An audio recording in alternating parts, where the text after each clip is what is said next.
Hello, friends and enemies. We are so excited.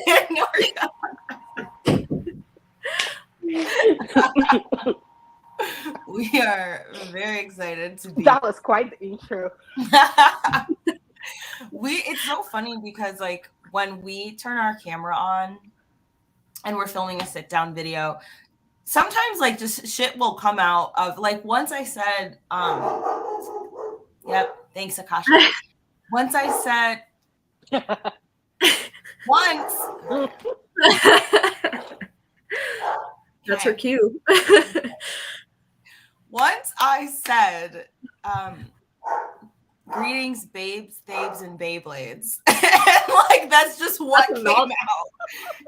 Like, so today it's friends and enemies. Welcome and Akasha. So Akasha, come here. Get a treat. Get a treat and be quiet. Come here. Yeah, now she's coming. Here, look. Treats for being naughty. There you go. Goodbye. Okay. So naughty. Completely quiet before this. I love her. She's the bane of our existence, but we love her very much. What? It's literally not a Bow Ties and Books live if it doesn't start with pure fucking chaos. So here we go. Very excited that we are here with Gabby and Noria to discuss one of the most controversial books of 2022, which just so happens to have been our ENBY Book Club pick for October. And that book is none other than Just Like Home by Sarah Gailey, which we do not have a physical copy because read it via audio. Yes, there's the beautiful, beautiful book right there. Did you read it physically? Sorry. I love that cover. Like, I don't know what it is. I just love the bubble gum. Beautiful. So, yep. It's so cute. Did you read it on with audio? The blood dripping. Noria, it's beautiful. It's gorgeous. Yes, I also read it via audiobook. I don't have a physical copy of it, and I was just like, "Book, what is this book?" Like my brain just went, "What is this book?" That was me throughout the entire reading. So that's accurate. That's completely fucking. Yeah, we have a lot to talk about, y'all. So what we're going to be doing, the way that this live is going to be structured is pretty loosely. We're going to start by talking about our star rating. So those of y'all in the chat who read the book, let us know what you rated it. So we're going to talk about our star ratings. We're going to talk about our favorite characters, our favorite scenes we didn't like, characters we didn't like, and also quotes. And then for the last like 15 minutes or so, we'll move into spoilers. But the majority of this discussion will be spoiler free, and it's just gonna be we're just gonna be vibing. Noria. Yes. Ready. Exactly. Okay, so let's catch up. Okay, so while I'm getting caught up on the chat, I guess I will start by saying that I gave the book 5 out of 5 stars. Oh shoot! Dang. Love that. All right. Gabby, would you like to do the honors? Yeah. I actually gave the book 4 out of 5 stars. I also really enjoyed this one. Good. Ms. Noria.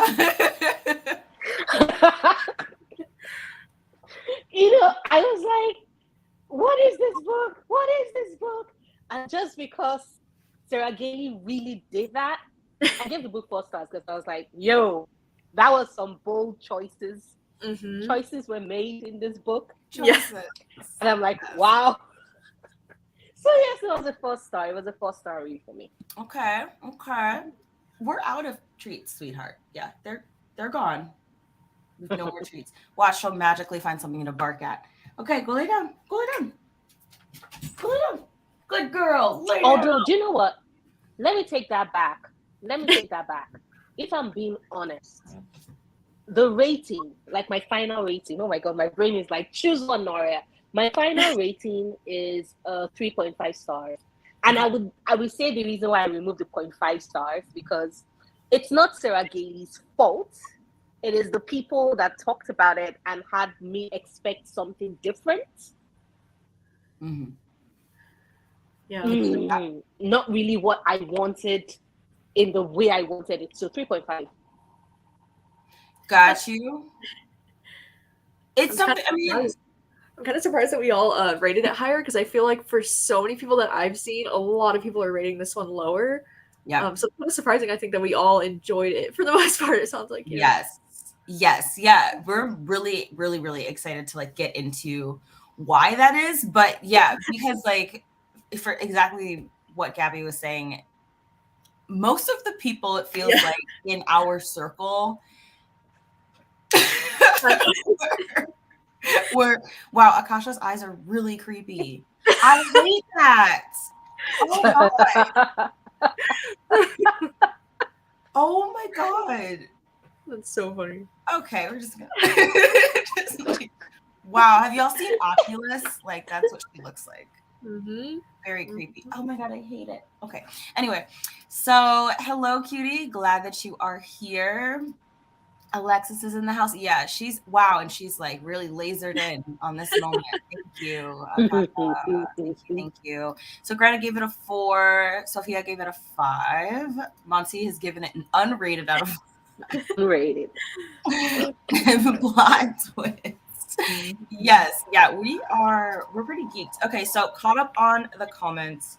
Yeah, okay, so I feel like this is probably going to be a very helpful live show for those of y'all who are on the fence because like we have already said, this book is very polarizing. Mm-hmm. So basically, why don't we just get started? Like, where do we even begin with this freaking book? So why don't we just get started by talking about the scenes and characters that we enjoyed the most in the book? Okay. This is with no spoilers, right? At this point, yes. Okay. Okay. Crying.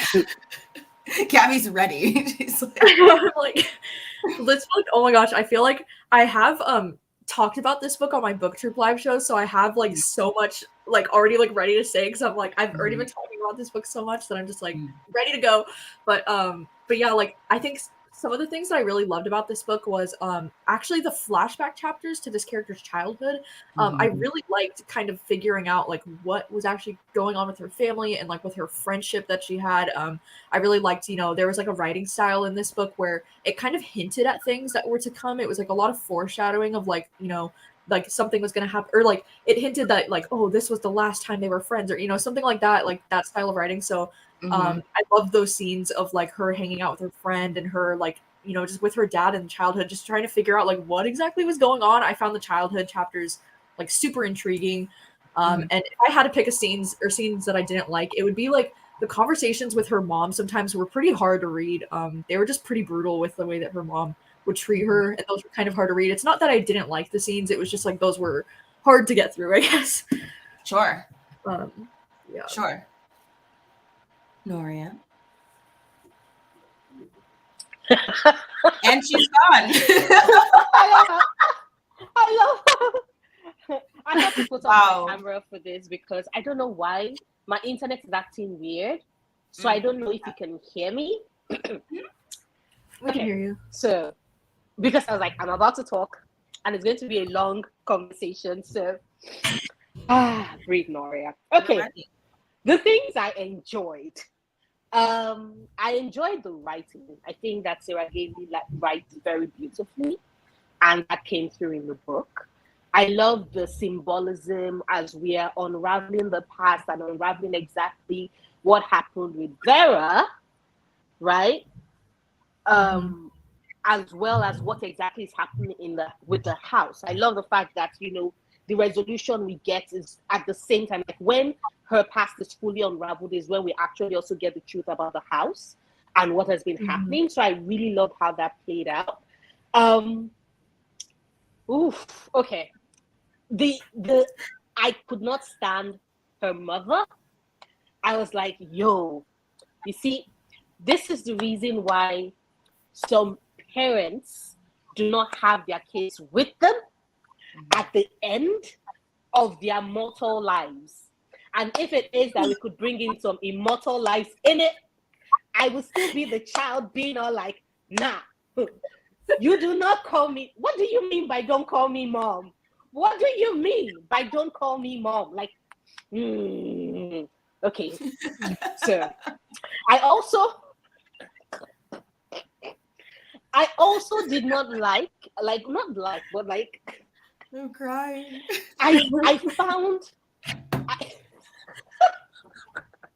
I found the artist boy a weirdo, and I was confused because I was like, Sarah, is this meant to be like some sort of attraction?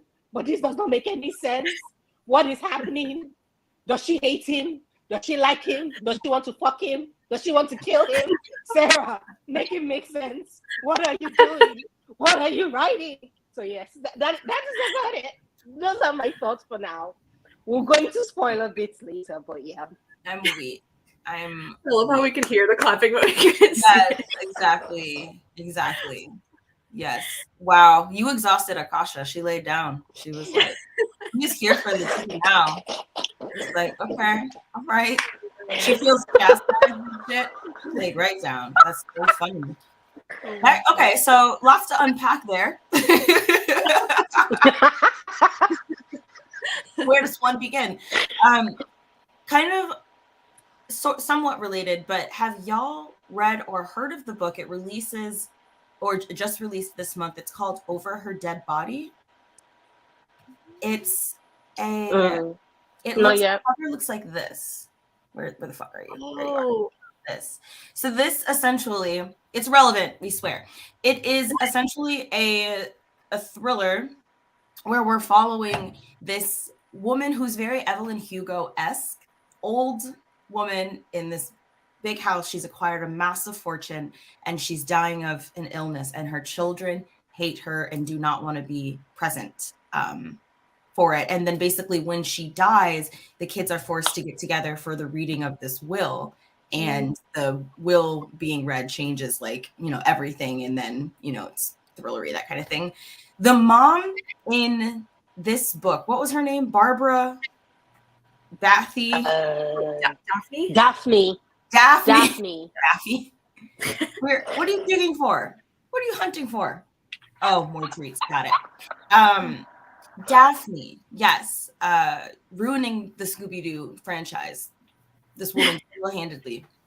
So Daphne reminded us so much of the mother in Over Her Dead Body, and of that trope of, I've treated you poorly your entire life, but now you have to be grateful for me, but still you're not going to get any of that resolution. There's not going to be any accountability, that kind of thing.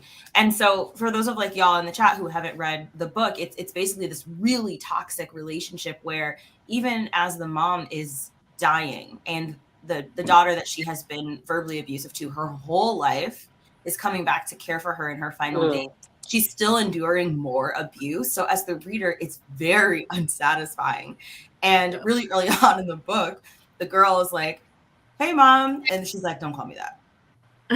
And don't call me that. Don't call me that. It's so fucked up, especially because this is where I'm going with this. She was my favorite character. Oh my god. The mom? Oh my god. She was really? so... Look, hear us out. The reason that we enjoyed Daphne so deeply. Wait, hold on. Just give us a second. We need a visual. The reason that we enjoyed her character so deeply was because she was so bold. The audacity of this woman just to like, I simply enjoyed her too much because you never knew what was going to come out of her mouth. There was a scene. And so I found myself being very, very interested in everything that she had to say, because, oh my gosh, it's not going to let me put it up. I wanted to put a picture of Daphne from Scooby-Doo up, but my computer's being annoying. Anyway, I just like, I honestly, I'm not gonna lie. She was our favorite character specifically because of her audacity. The things that she would say to this poor girl. There was a scene where she's talking to her daughter, and oh my gosh, you guys, I know y'all are gonna know exactly what it is. And she said, the daughter, Vera, is that her name? Mm-hmm. Vera. Yes, Vera. Yeah. Mom, you think Dad loved me? And Daphne goes, he loved me. I don't know about you. That was y'all business. I was like, brutal. it's my favorite. Like, obviously, she's a terrible person, but just like, who in their right mind would say something so casually cruel? Yeah. Really want to quote Taylor Swift, but we're not going to do that. I was going to say. Yeah. Girl, I just couldn't believe that she was just like, yeah, you know, that y'all relationship was y'all relationship, but he definitely loved the shit out of me. Like, no. And I feel like have always been attracted to characters that were impossible, like were train wrecks, whether they were good people or bad people. And so that's why she's my favorite character simply because she was very, you couldn't look away from her scenes, even if you wanted to. But the other thing was the position that women are put into when their husbands are murderers. Because I feel like there was commentary in the book about like true crime and the obsession that the America has with true crime.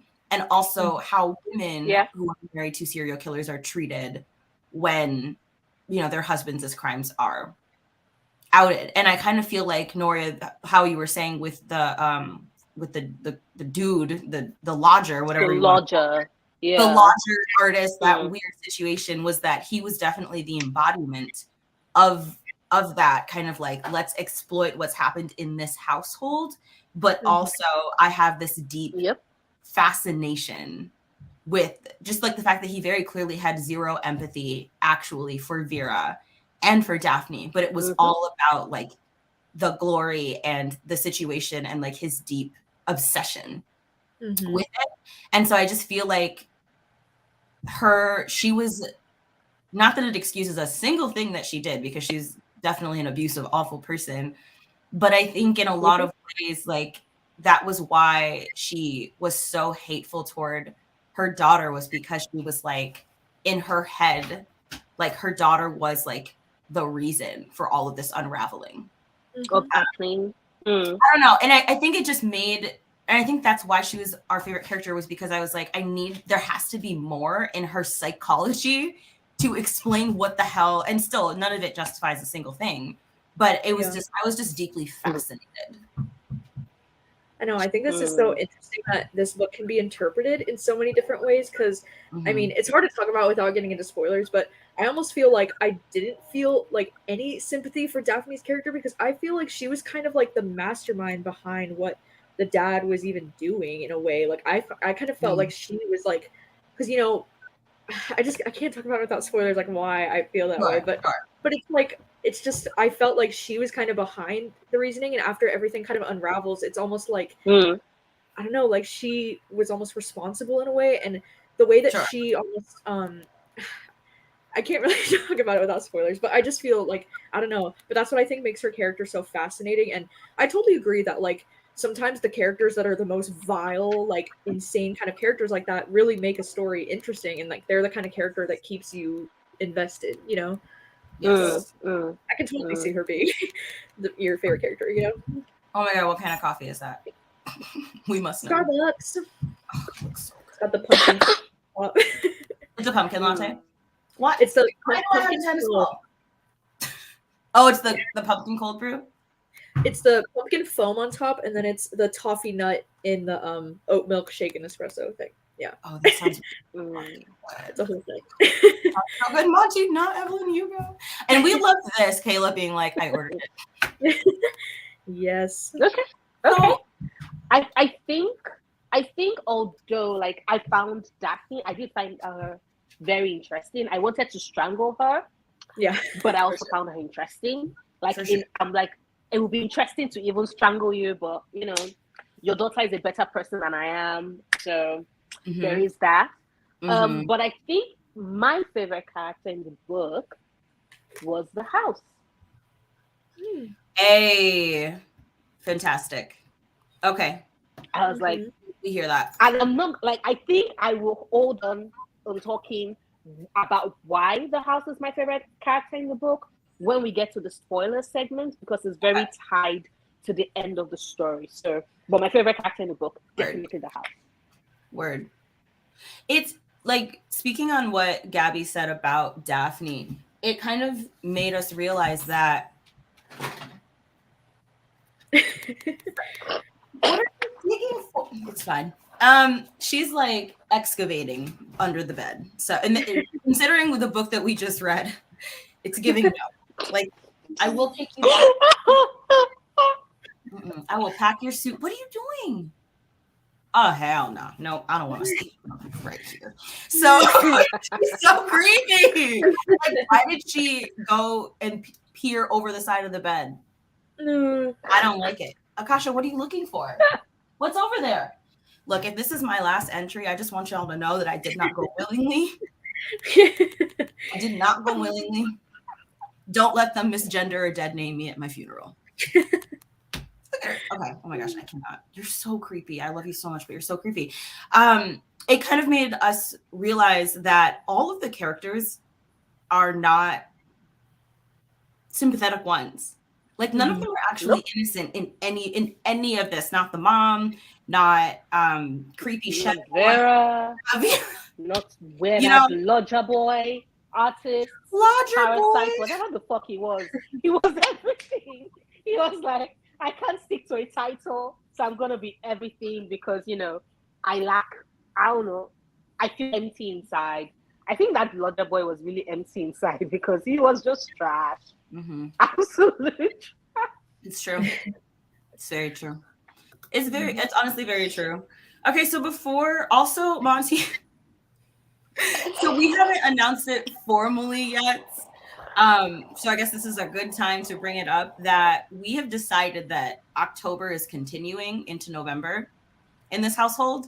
So we're doing what we're calling Nocturnal November, and we're going to post our TBR pretty soon. But it's basically Halloween's continuing, and then we're going to be doing on every Friday this month, the 11th, 18th, and 25th, we're having late night reading sprints with other booktubers. She's about to start barking. And we're just going to read scary books. So those announcements will go up soon, but that's what this is referencing. And yes, it is exactly what we asked for. It is. We're like that bitch in the horror movie that's like at the top of the basement, like, hello? That's us, not gonna lie. There she goes. Let the barking begin. Okay, so let's talk about, are there any quotes, before we move into spoilers, are there any quotes that stuck out to y'all from this book? Because we have a couple. The writing was one of our favorite portions, so. Yeah. There was one that was, oh yeah, I wrote down, Vera's mind twitches like a damp spider. I love that. That's hilarious. Because we were just looking at the quote that says the idea of a spider the size of a cat is supposed to be silly, but she's not supposed to be afraid. And I'm like, I'm afraid. That's terrifying. That's a ginormous spider. Hell no. We would die instantly. We would be in the arms of an angel. What about her mouth flooded with the taste of pennies? Yeah. That was a really great way to be like, oh, blood. I know. Because I was like, wow. That's what I mean. The writing is so like it really makes you use all of your senses. Like you feel like you can taste and smell and see like exactly what the main character is. Yeah. Very visceral. Like very visceral. I loved it. Damn spider. I'm crying. That's what I'm saying. What? It was a really visceral writing style. And that's part of why, like, because in our opinion, if you're going to write a gothic horror book, if you're going to write a suspense book, that means that you have to be able to put all of the fear into the structure of your sentences itself. because we're not getting that from the actual plot. Like it's all got to come from you as the author. So that was like honestly what pushed us to give it 5 out of 5 stars was that even though, and we'll get to the thing that we didn't like, even though there was a thing that we didn't like plot wise, though from page 1 to the end, it was the writing, and the audiobook narrator just did that, like did it. And so it felt as if like I was in the situation and that so many of the things that were happening to them were happening to me. So a couple of the quotes that we have was that serendipity is just as cruel as it is kind. And we love that. That is from the not the foreword, but the introduction part of the book. Yeah, where they were, where I think that honestly, that was like the first inkling that this book was going to be a 5 out of 5 stars, because in the dedication, Sarah Gailey says that this book is dedicated to anyone who's ever loved a monster. And so good. Yes. That was so good. It was a really amazing setup. And this was more of a funny quote, but it just cracked us up. This little man with his soft skin and red blood and pitiful rage couldn't stop her. Crying. We just thought that was so funny. Is one possible without the other? I think you have to know someone in order to truly love them, and you have to love someone in order to really hate them.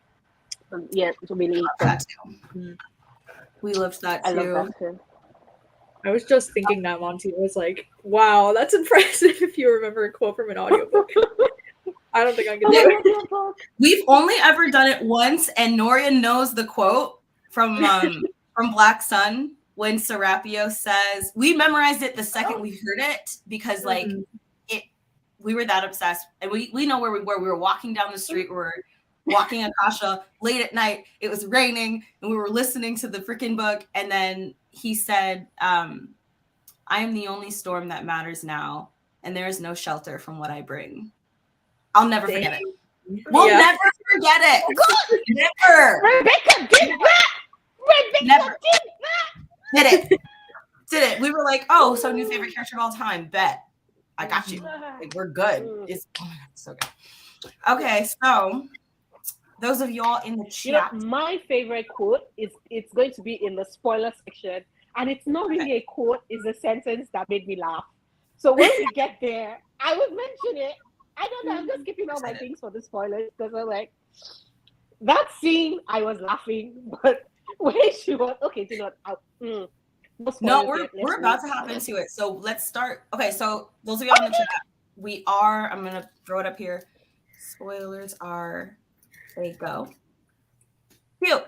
Okay, so we are going to start getting into the nitty and the gritty of the things in this book that were polarizing for so many of us.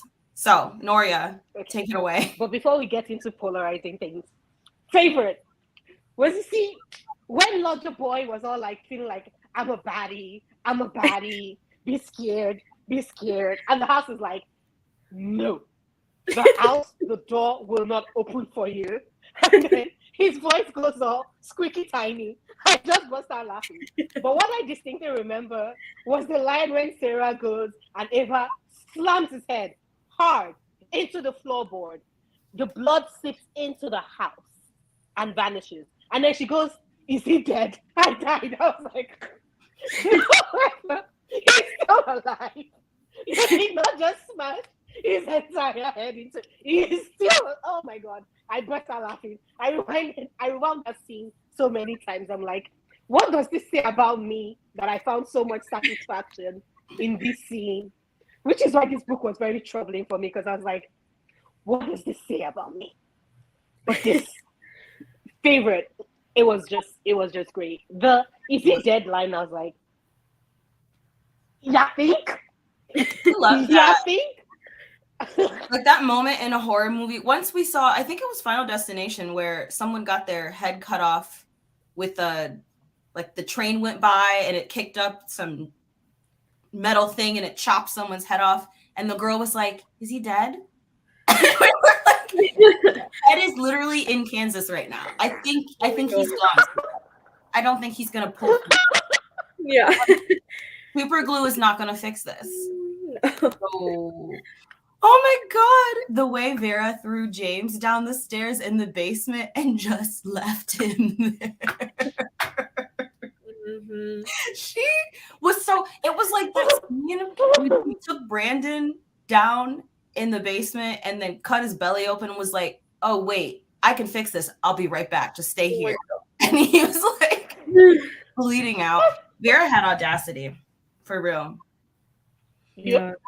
That scene was nuts. That whole scene, I was like, wait, what is it? All the time when she went to Brandon's father and was like, you see, this is all your fault. Yeah. This is all your fault. And she was like, this guy is not saying anything. Okay. If you had not raised your son to be such a fucking cunt, I was like, what the fuck? Yeah. That was low. That was low. I was like, the man is, she said, I didn't hurt him deep enough. Let's pull out the C word. I was like, dang. Wow. Yeah, she's ruthless. That killed me. Exactly. What about you, Gabby? What were your... Especially because she was all upset about him swearing at her. I'm like, girl, you just did the exact same thing. Oh my God. I'm not gonna lie, I couldn't stand Brandon. I was happy when his dad died. We were. Brandon was so... Yeah. Look, if Brandon had been nicer, his father would have lived. So maybe instead of blaming Vera and her dad, he should have blamed himself. In the arms of an angel. Like, he kissed her. Sure, without, okay, fine. He sort of asked for permission, but he sort of did not wait for her to give consent. So he kind of kissed her without consent and then was upset. She didn't want to kiss him anymore and then reacted with violence and he's surprised. And never apologized also. And never apologized. And then did it again later. And then he did it again. And then he was upset that she was all like, maybe he wasn't happy at home in your family, when that was the exact same thing he said to her about her own father and how, and I'm like, Brandon, you fucking hypocrite. Vera should have added that to the thing she told your dad. Oh my God, I'm such a mess. It was just... Yeah, we did not feel sorry. Oh, Lord. His father seemed like a nice guy. It's too bad. It was a pity. It's a pity. You know. All right, Gabby, what about you? What were your dislikes and likes from scenes? I think my favorite parts of the book were those like flashback childhood scenes. We were kind of like leading up to like kind of finding out what happened in her friendship with Brandon. I was just so curious to like see where that was going. And then when things really like came to a head with that scene where like she literally took Brandon down there and like cut him open and all that, I was like, what the heck? Like I was like losing my mind because I thought that was so wild. And you know, I thought it was crazy too, the way that Vera just so casually like kind of knew what was going on down there. It was like she was so comfortable with like the idea of her father doing this. And you know, the reason why I was saying earlier that I think Daphne was kind of responsible for everything is because I feel like she kind of had this idea of like the grease and that men have like grease in them, right? Or something that makes them evil. And it's almost like, I wonder if the dad like genuinely believed that this grease was real, because there was like a few moments or quotes, if I'm remembering right, where he was even saying like, oh, well, Daphne will remind me when the grease is starting to infect me and then I have to go cleanse myself or something like that. And so it's almost like maybe Daphne was the one who like kind of pushed this idea of like some men have the grease and some men are evil and need to be taken care of. And then he maybe had like violent tendencies and wanted to like channel that somehow. So he just kind of used that. I really feel like Daphne was like the one that was kind of like manipulating him and kind of putting those ideas into his head, or at least that's how I viewed it. But I think that is really interesting that, you know, there's so many different ways you can interpret the things that are happening in this book. And I just thought it was so well written and really interesting. That is... I thought the house confirmed that though, which is one of the reasons why the house is my favorite character in the book. But like, remember at the end when the house is having a conversation with Vera. And for people that are still in the chat, still want to get spoilers, hi Monty. So what happens is we eventually find out, right, that you see the house has been wearing Daphne's body like a suit. So technically Daphne was no longer in there. The house had been all like, whoa, smoke, woo, woo, woo, woo. And I'm going to like transfer my essence into this woman that is rotting, like from, oh my God, Siri is like, yes, we agree, she's rotting. But the house is like, I'm going to wear Daphne's mother like a bodysuit, right? And in that conversation at the end, the house did tell Daphne that, you know, your father has this, cute. He's like, give me attention and give me kisses. Oh, you want to be a YouTuber so bad. Yay. She's so. I'm a cushion. I'm adorable. You smell like chicken. Adorable. You been in the trash? Why do you smell like chicken? That expression, I will say nothing. Just like fried chicken. Okay, Colonel. So like, I will say nothing. Colonel Sanders over here. Okay, keep going. Sorry about the furry. Yeah, no problem. So like, you know, that conversation, the house was telling Daphne that, not Daphne, was telling Vera that has always been a relationship between Daphne and her father. That Daphne has been the one telling her father about him being unclean, and him being like things being wrong with him. And, you know, that was the reason why he was the way he was. And yet, like, you know, like you mentioned, Jesse, that's the reason why, sorry. So like you all mentioned yesterday, that's the reason why Daphne was even more upset with Vera that, oh, you took away this man from me and I blame you for it, because if you had not decided that you wanted to release the grease out of Brandon and then we were like, oh my God, it's not grease, it's blood, what is happening? I'm like, yep, that's the first time you sounded like a child in this book, and I really appreciate that. I really, really appreciate that.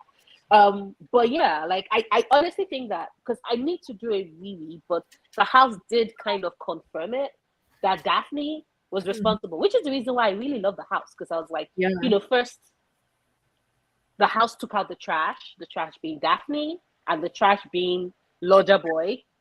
Oh my gosh. I can't remember his name anymore. It's going to forever be Lodger Boy in my head, you know. But also because like the house in itself like represents a monster that finds its sanity and wants to protect a child that is just as powerless in this scheme of things as the house is, and that also never asked to be present or born in the situation, right? Vera had to do with so many things, all that abuse that she shouldn't have had to deal with, right? Not it's a parent's responsibility to love a child. If you can love a child, like why have the child? And it's the same way, it's that love that also birthed the house. And I love the symbolism that both of them were given life that they did not necessarily ask for. And then you had this entity who saw this kindred spirit in this child that was having to deal with all of this. I was like, you know what? I am going to protect you. And I found it interesting because sure, Sarah dedicated it to those who love monsters, but I also think that it's also fitting for monsters who also love other people as well, because both Vera's father, who, you know, everybody considers a monster, and the house, who is the literal monster, you know, they both love and want to protect this girl from when she was a child. And I really like that, but I really liked the house. I was like,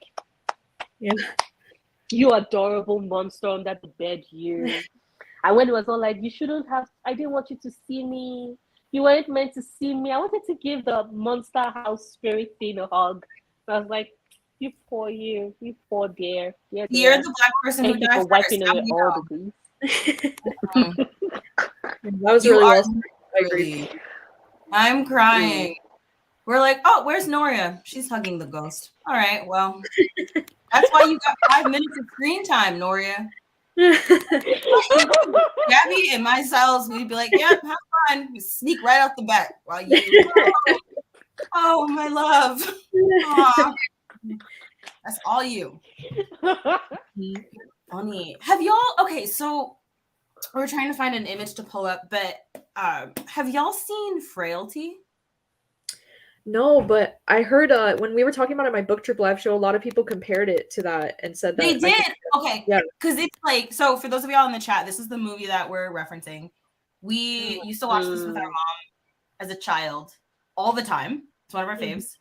And like the plot of this movie is the exact plot of the book, like down to the idea of like the grease. And Interesting. so, oh my God, Gabby, you have to watch it. Like, I know. It's so good. Did that say Matthew McConaughey too? Like, what the heck?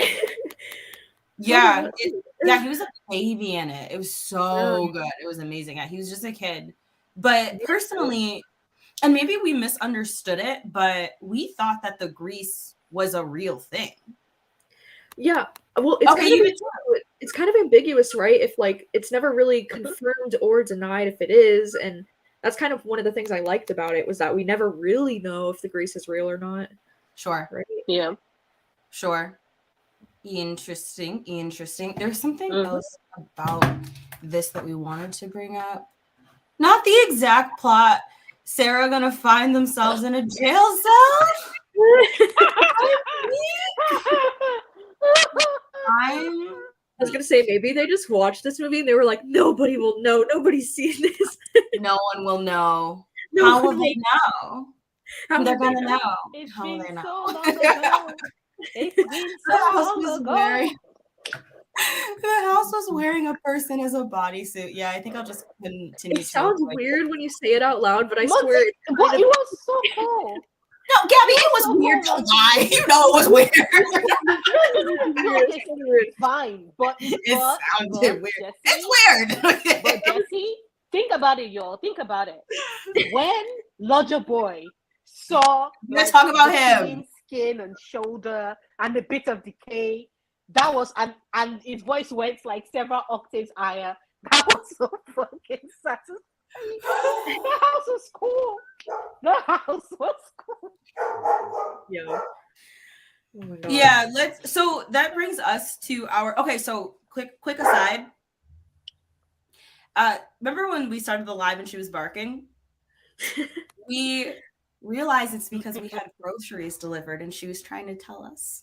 Oh. So yeah.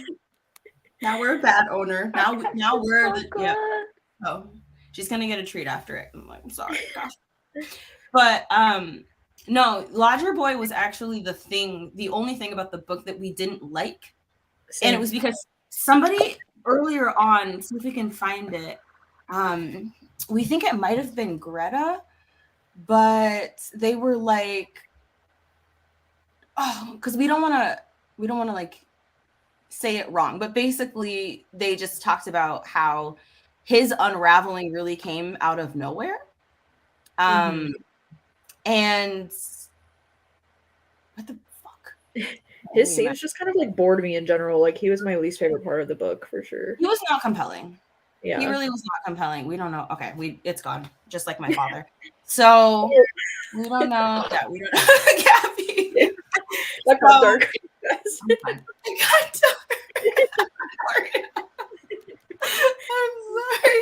So yeah, it's just like the whole bit about him being unstable and being like a villainous, like basically just as much of an antagonist as literally every other person in the book, including our own protagonist.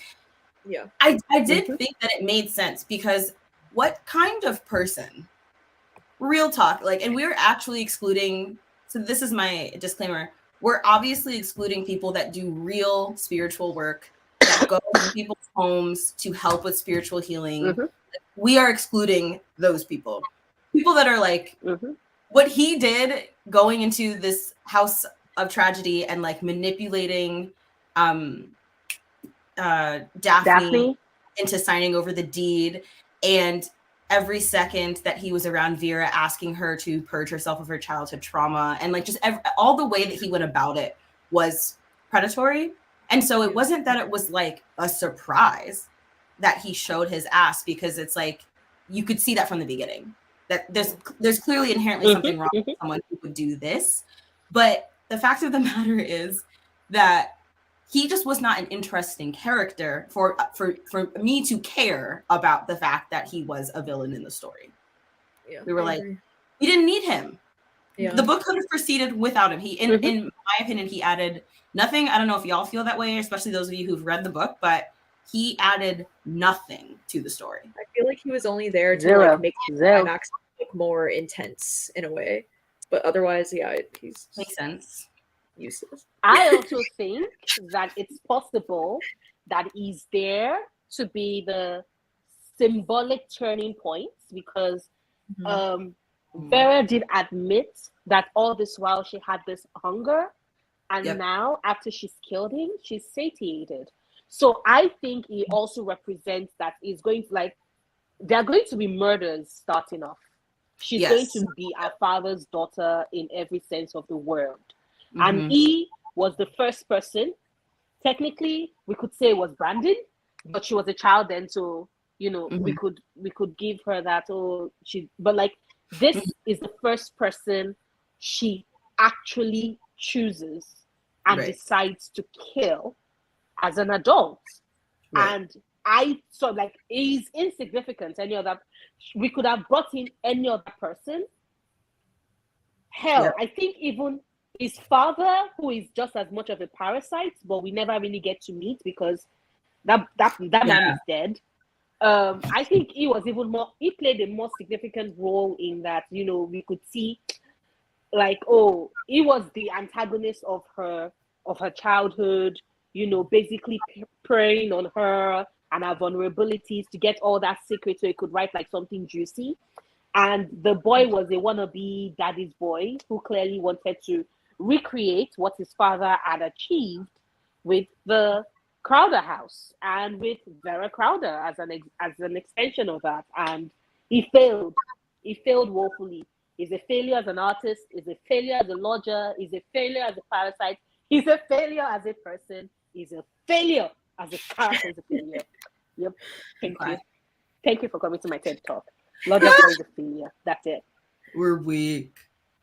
Yeah, I mean, that brings up like something that we hadn't thought about, which was we would have much rather have had perspectives from the dad in place of him. Yeah. Yes. That have been you know? Yes. We personally found him psychologically interesting. Yeah, and that would have given more insight, at least for us, to see how his mind was working and if he genuinely believed that the grease was real, or if he was just using that as a way to like lighten the blow to his daughter that he's killing men. Sure. But the fact that he was not surprised when she took him to the basement confirms that what Vera thought might be true. He knows that there was a hole in her bedroom. Like, because remember when we were having the flashback and she was like, oh, there's a monster under her bed. She thinks it's a killer. And he looks down, and she said for that brief moment, there was that expression on his face that was gone. I think even if he did not know prior to that, he knew at that point that she could see him working. Sure. Yeah. So I don't know if he was trying to make it like more subtle, because I'm wondering, I'm like, this person, this father, he was killing people, which was why he wasn't surprised, he wasn't startled when she was like, follow me, and dragged him to the basement. Like, there was no surprise. He just went all, oh my God, Vera baby, what did you do? Yada yada yada. I think so. But it would have been great for us to get confirmation by being in his head. Yeah. Oh, this is a really good point. Yeah, I agree. Not knowing what Francis's letters to Vera can. Oh yes. Oh yeah. Oh yeah. So upsetting. Another reason why I fucking hated Lodger Boy, because he knew what was in those letters and we didn't. Jordan, he was just there for Vera to kill at the end. I agree. That's all he was there for, to make the ending intense and for her to kill him. I'm crying.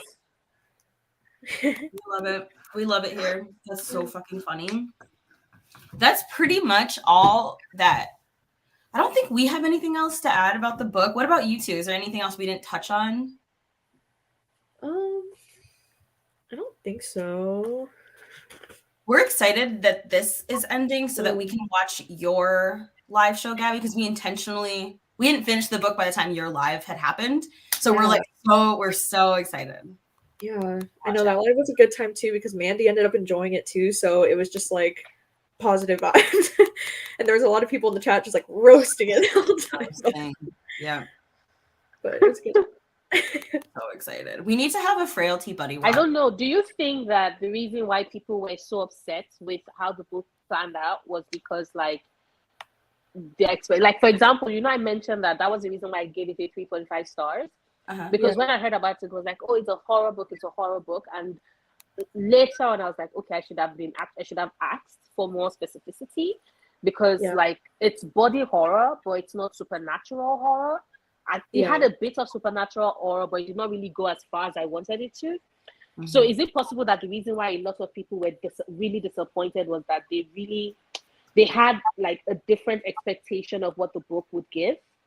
I think for sure. And, like at least when those expectations were not met, they were just like, ah.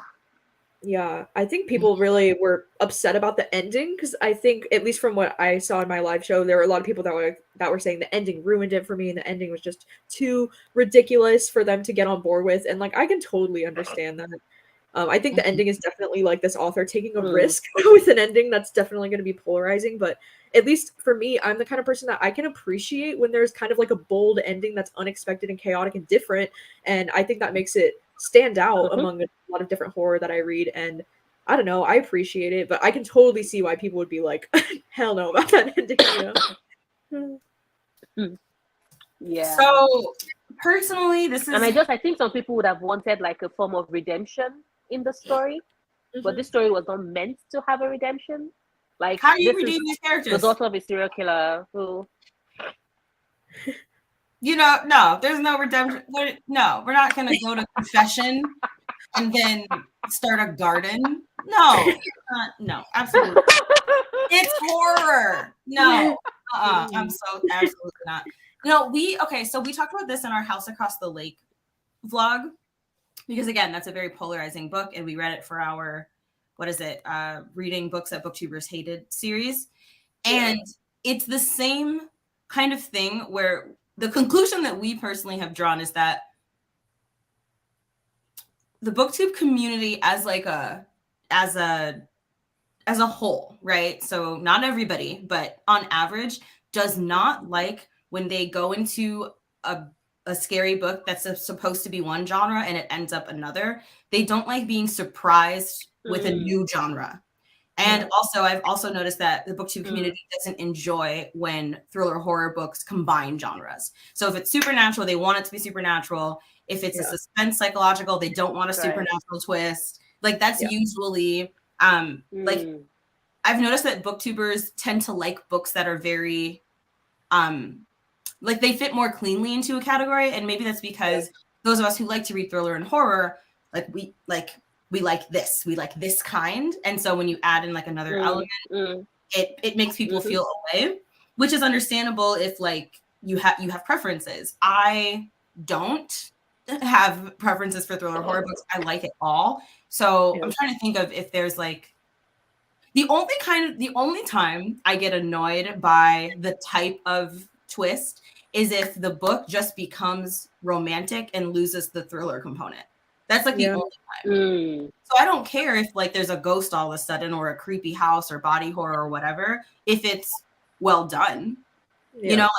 I don't necessarily need to believe it because the whole book itself is unbelievable. This little girl carried a 12-year-old boy down the stairs, cut his baby open, and he didn't say shit. What? Like, there's so much about this whole situation that's unbelievable. What's unbelievable to me is that also, how did nobody wake up in the house? No one woke up. How did the mother sleep through all of that? How did he hide that injury? All of that. How did he not need stitches? How did he hide the scar? Like, there's so many things. And then it's also like the lodger situation was unbelievable in and of itself too, because if you come into my house and you take something that belongs to me and you desecrate it, like that's the only thing I have left of my father, you're gonna die immediately. It's not gonna be the end of the book. Like just putting up with his like microaggressions throughout the book, I'd have been kicked this man out of my house. But so I don't think that anything necessarily of it is like believable. Yeah. So That's so interesting too about what y'all just said right there, because I think like I usually do love books where there's an unexpected genre or something kind of different that you weren't expecting happens, but I didn't end up enjoying The House Across the Lake for some reason. Like that's like one of the only exceptions for me where I didn't enjoy that book for some reason. But I think something that I think is interesting too is if I go into the book thinking it's going to be like really serious and then it ends up being kind of more like campy or something like that, that's when I can also like not enjoy something. Is if I go in expecting it to be like a different tone or something, you know, or if I'm expecting something a little bit more serious and then it ends up being like not as serious as I thought it would be or a little campy vibe, then that's when I start to be like, oh, I have a disconnect there or something. sure. But I think that's really interesting what you're talking about there, because I do agree. I think most audiences like they want their thrillers to be thrillers and they want horrors to be horrors and they don't like the like unexpected change. Like I definitely see that in the community too. But which is cool. Like it's you just yeah. I used to have to know what kind of reader you are, and sometimes you don't know until you experience it. You Yeah. know? Because like when we read the twist in House Across the Lake, we knew instantly. We were like, this is why. And we loved it. We were like, this is why. Yep. You know? This comment, I think I had more sinister, tense vibes through everything leading up to the house reveal. So when it was made more of a childlike entity, I think that's what throws me off the most, which makes sense. Which makes sense. And the only reason that, like, the reason that that didn't bother us personally was because after that reveal happens, you can see the clues. It's when there's no clues for me normally that I'm like, really? Now it talks? Now it talks. But there was enough establishment for me to believe it. You know what I mean? It's the only time I can't like believe something like that is if it literally comes out of nowhere with no foreshadowing, no setup, but also like completely respect and understand like why that feels not fun for you. Like the little it's the little things that are again put in the story. Like when Vera for the first time snaps the fingers, and then you know there's that part of and the little thing on her bed tried snapping its fingers, and I'm like, it's like a child replicating something another child has done. Oh, like, okay, so how does it go? Is it like this? Like I was like, oh, we never thought of it makes that sense. It makes sense. Oh my God, you're so we missed that. Oh, we hate everything. Oh my God, that's so creepy. No, it's like the Conjuring when they clap. Yeah, that too. Oh no. Oh, we have chills. Absolutely not. We're moving out of this house. Oh, we love the comments. I think the scariest monsters are the ones we don't see. That's true. We're gonna make a joke about our father leaving, but maybe now's not the time. So okay, so that is everything I think that I have. Do y'all have any concluding remarks or things you want to plug coming up? The silence. I don't know. I currently don't have a lot of things happening. Well, I am for my book club, the book troop, we're reading the book Jackal by Aaron E. Adams in the month of November. That's when I'm super excited to read this month. So I guess that's my plug. Can't wait to watch that live show. We hated that book. Oh, really? Wait, I didn't even know. Wait, what did y'all rate it? I have to know. Okay, 2 stars. Okay. Oh shoot. So okay. Here, Gabby, we'll talk when you get there. Jackal is the perfect example of a twist ending that does not work for us. Okay. We're so excited to see your thoughts because like y'all probably have concluded that we like wild twists. Yeah. But not that. Oh my God, now I'm even more curious to read it. Wow. We feel like it's a book that you're either gonna love or hate. No one that we know has liked it. No, that's not true.